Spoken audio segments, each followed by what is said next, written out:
Mỹ. Pin đi đâu đây? Thích không? Thích không? Sướng không? Nhảy đi, nhảy đi. Oppa Gangnam Style. Oppa Gangnam Style. Oppa Gangnam Style. Sexy lady.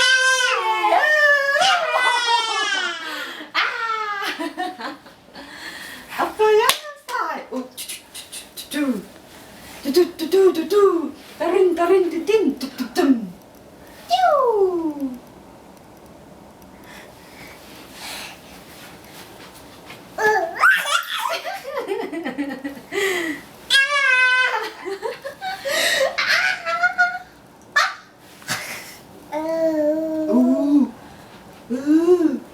Đi đâu á?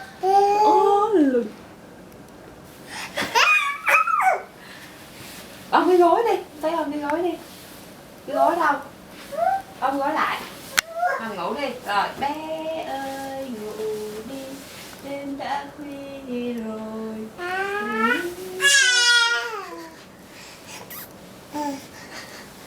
Mơ đẹp sẽ luôn bên anh. Bé ơi ngủ đi, đêm đã ôm cái gối lên, tới ôm cái gối ngủ đi con.